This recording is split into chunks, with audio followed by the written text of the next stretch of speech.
नमस्कार, बहुत स्वागत है आपका। मैं हूं आपके साथ प्रेरणा मिश्रा।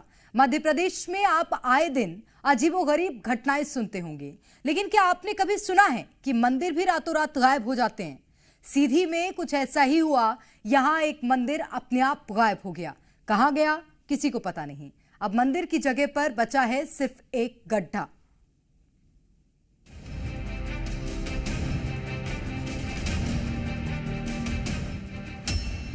ये जो गड्ढा दिख रहा है, वहां पहले एक प्राचीन मंदिर हुआ करता था।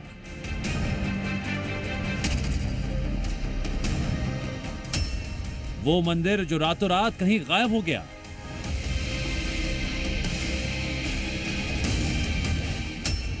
कहां गया किसी को नहीं पता।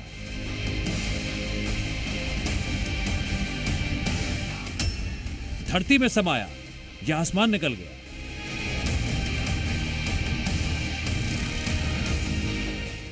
इस गड्ढे के पास खड़े ग्रामीण मंदिर की तलाश कर रहे हैं। लोग हैरत में हैं, आखिर एक रात में मंदिर कहां गायब हो सकता है। यह मंदिर था मध्य प्रदेश के सीधी जिले में। आदिवासियों की आस्था का केंद्र रुद्रनाथ मंदिर अचानक गायब हो गया। इस मंदिर का गायब होने के पीछे क्या किसी शक्ति का कमाल है? जिला मुख्यालय से 70 किलोमीटर दूर संजय टाइगर रिजर्व के बफर जोन में स्थित हजारों साल पुराने रुद्रनाथ मंदिर में लोगों की आस्था बसती थी। नवरात्रि के पहले दिन जब गांव के आदिवासी पूजन अर्चन करने पहुंचे तो हैरान हो गए। मौके पर ना तो मंदिर था और ना ही भगवान की मूर्ति। पूरे इलाके में सनसनी फैल गई। आनन फानन में आदिवासियों ने आला अधिकारियों को सूचना दी और जांच शुरू हुई। मंदिर के अचानक गायब होने से लोगों की भावनाएं आहत हुई। आखिर मंदिर कहां गायब हो गया, ये आपको बताते हैं। मंदिर के लिए मान्यता थी, वहां खजाना गड़ा हुआ है। मंदिर में मां भगवती और भोलेनाथ की मूर्तियां विराजमान थीं। लगभग 1000 वर्ष पुराने मंदिर की कलाकृति बेहद भव्य और आकर्षक थी, जिसे कीमती पत्थरों से सजाया गया था। चोरों की नजर इस मंदिर पर पड़ी। मंदिर में चोरी की वारदात को अंजाम दिया गया। जेसीबी की मदद से मंदिर में चोरी की गई। मशीन के सहारे मंदिर के आसपास खुदाई कर पहले तो मंदिर को ध्वस्त किया, फिर मंदिर के नीचे छिपे खजाने पर हाथ साफ कर दिया। और तो और चोरों ने मंदिर में विराजमान प्राचीन मूर्तियों की भी चोरी कर ली। मौके पर मौजूद एक प्रत्यक्षदर्शी की माने तो चोरों ने इस पूरी वारदात को अंजाम देने के लिए जेसीबी मशीन का सहारा लिया था। मंदिर चोरी की इस वारदात के बाद लोगों में नाराजगी है। स्थानीय लोग और आदिवासी नेता चोरों के खिलाफ कड़ी कार्रवाई करने की मांग कर रहे हैं। कई पंचायतों का धरोहर है हमारा, वो केदारनाथ बद्री है, वहाँ इस तरह का घटना हुआ तो प्रशासन शासन से मेरा आग्रह निवेदन है कि उसको तन मन से पता लगाएं। मामले में पुलिस अब जेसीबी के चालक सहित एक अन्य संदेही व्यक्ति को हिरासत में लेकर पूछताछ कर रही है। बहरहाल मंदिर की चोरी जिला प्रशासन के लिए चुनौती बनी हुई है। चोरी की वारदात को लेकर आदिवासियों में आक्रोश है। माना जा रहा है पूरा मामला खजाने की खोज से जुड़ा है।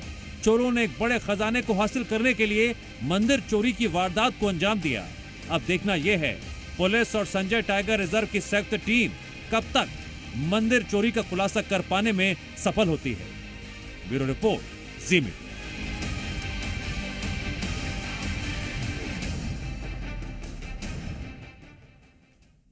बैंक ट्रांजैक्शन में फ्रॉड, लेन देन में धोखाधड़ी, जाली दस्तावेजों से बैंक में ठगी के कई मामले आपने पढ़े, सुने और देखे होंगे। लेकिन छत्तीसगढ़ में एक ऐसा मामला सामने आया है जो अब तक ठगी के दर्ज मामलों से बिल्कुल जुदा है।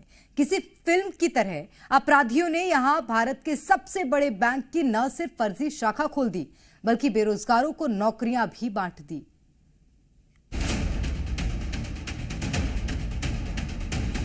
बैंक में घोटाले की खबरें तो सुनी होंगी, लेकिन सख्ती में तो सबसे भरोसेमंद बैंक के नाम पर ही घोटाला हो गया। पूरी प्लानिंग फिल्मी स्टाइल में की गई थी। शातिर ठगों ने एसबीआई की फर्जी ब्रांच खोली। फ्रॉड के लिए स्पेशल 6 चुने। ब्रांच में कर्मचारियों को नौकरी दी गई। इससे पहले बकायदा उनकी ट्रेनिंग हुई और ऑफर लेटर जारी किया गया। इसके लिए उनसे लाखों रुपए भी लिए गए। लोगों के खाते खुलवाकर ठगी की बड़ी साजिश थी, लेकिन उससे पहले ही मामला खुल गया।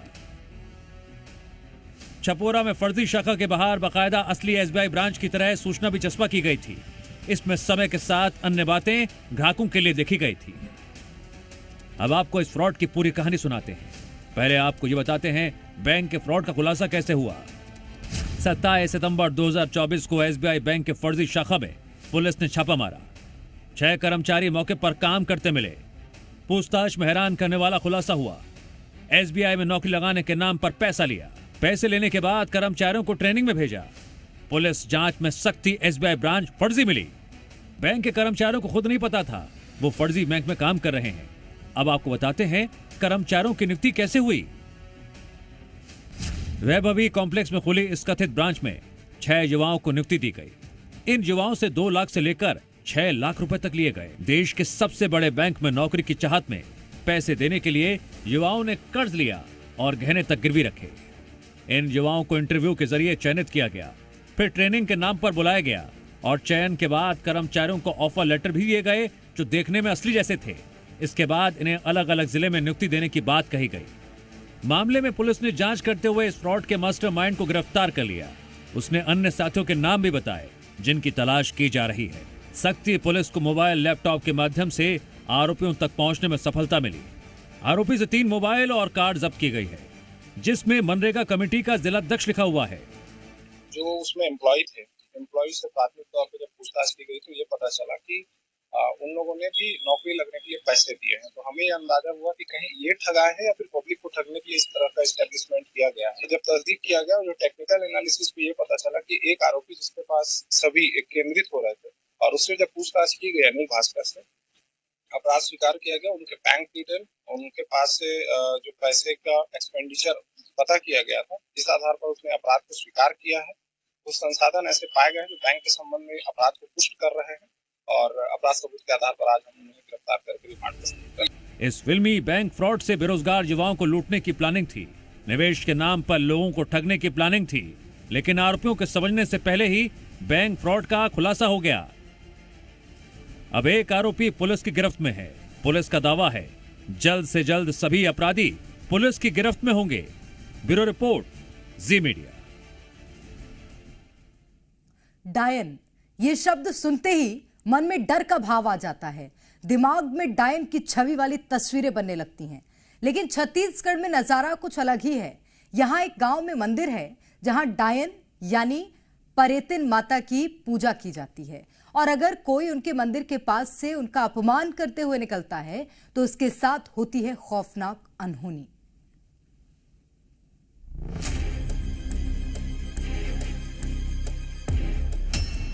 एक ऐसा गांव जहां होती है डायन की पूजा।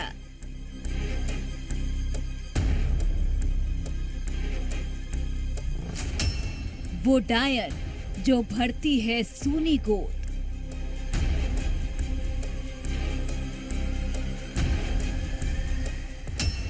किया सम्मान तो होगी परेतिन की कृपा।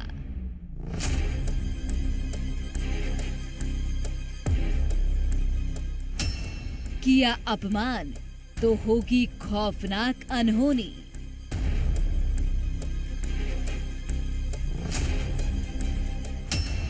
रहस्यमयी मंदिर, अनोखी मान्यता। ये मंदिर जहां सैकड़ों दीप जल रहे हैं, वो किसी देवी का मंदिर नहीं है।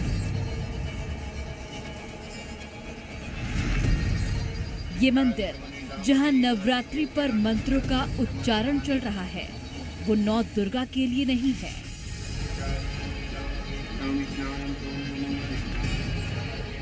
ये वो प्राचीन और रहस्यमयी मंदिर है जहां देवी नहीं, एक डायन का वास है।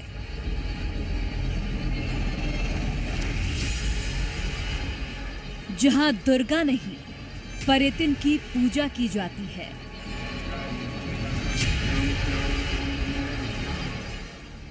ऐसे तो लोग प्रेत, प्रेतात्मा या फिर डायन के नाम से ही डर जाते हैं, मगर बालोद के झिंका गांव के लोगों की आस्था ऐसी है कि ये डायन यानी परेतिन को माता मानते हैं और इनकी पूजा करते हैं। आस्था इस कदर है कि परेतिन माता का एक छोटा सा मंदिर भी है। सिकोसा से अर्जुंदा जाने वाले रास्ते पर स्थित मंदिर को परेतिन दाई माता मंदिर के नाम से जाना जाता है। नवरात्रि में यहाँ विशेष अनुष्ठान होता है यहाँ परितिन माता के मंदिर में ज्योति जलाई जाती है। साल 2014 में पहली बार ज्योति जलाई गई, जिसके बाद आज तक ये परंपरा चली आ रही है। 2014 में एक रवि नाम के महेश्वर वो पहली जोत जलैस। ओकर बाद में श्रद्धालु मन के श्रद्धा बढ़ल गिस। बिहान साल चैत पर्व में 11 जोत जलिस। ओकर बाद फिर कुंवार में 21 जोत जलिस। ऐसे ऐसे सब क्रम से बढ़े जात है और अभी यहाँ 108 ज्योति की जलत है। परितिन माता के इस रहस्यमयी मंदिर के पीछे खास मान्यता है। कहते हैं कि डायन माँ अच्छों के साथ अच्छा करती हैं और अगर कोई तिरस्कार कर उस राह से गुजर जाए तो उसके साथ भयंकर अनहोनी भी होती है। मंदिर के बगल में नीम का पेड़ है। लोगों की मान्यता है कि इसी पेड़ में परितिन दाई समाई हैं। पहले लोग सिर्फ पेड़ की पूजा करते थे, बाद में मंदिर की स्थापना की गई। आज भी वहां से गुजरने वाले लोग शीश झुकाकर निकलते हैं। कहते हैं कि इस रास्ते से गुजरने वाले 2 पहिया 4 पहिया वाहन चालक अगर परितिन माता को प्रणाम नहीं करते तो उनकी गाड़ी बंद हो जाती है और फिर वापस परितिन माता के पास नारियल चढ़ाने पर गाड़ी अपने आप चालू हो जाती है। दशकों से इस मंदिर की ये भी मान्यता है कि अगर इस रास्ते से कोई भी वाहन या लोग गुजरते हैं और किसी तरह का सामान लेकर जाते हैं तो उसका कुछ हिस्सा मंदिर के पास छोड़ना पड़ता है, चाहे खाने पीने के लिए बेचने वाले सामान हो या फिर घर बनाने के लिए उपयोग में लाने वाला सामान। ऐसा लोगों का मानना है कि कोई व्यक्ति अगर ऐसा नहीं करता तो उसके साथ कुछ न कुछ घटना जरूर होती है। आपको बता दें कि गांव की यदुवंशी मंदिर में बिना दूध चढ़ाए निकल जाते हैं तो दूध फट जाता है। ग्रामीणों का ये भी कहना है कि ऐसा कई बार हो चुका है। माता के दरबार में भक्तों की सारी मनोकामनाएं पूर्ण होती हैं। विशेष रूप से परितिन माँ सूनी गोद को भरती हैं। जौन पहली साल बैठीस नहीं तो एक जन बैठी रही, गांव वाले लड़का है। ओकर बाद जागरूक होई से तहने गांव भर के वाला मान्या करत है, चाहे खेत जानते खार जानते बहिर बट्टा जानते, वो बिल्कुल जय करे बिना नहीं नहा कने पार होते पार हो। अब सियान मन जैसे नहीं माना तो इसे परितिन दाई के नाम से अपन हम जग देत रही है और मान्यता ही है। और ओकर बाद धीरे धीरे का प्रचार अब आपका आज का शिक्षित पढ़े लिखे मन कोई भी की दया उलिस हुई तो जोत बैठीस। ओकर बाद में अब चालू है। चैत्र और शारदीय नवरात्रि में परितिन माता के दरबार में विशेष आयोजन किए जाते हैं, जहां पर ज्योति कलश की स्थापना की जाती है। नवरात्र के 9 दिन बड़ी संख्या में भक्तों का तांता लगा रहता है। भले ही मान्यता अनूठी हो, लेकिन सालों से चली आ रही परंपरा और मान्यता आज भी इस गांव में कायम है। ब्यूरो रिपोर्ट, जी मीडिया।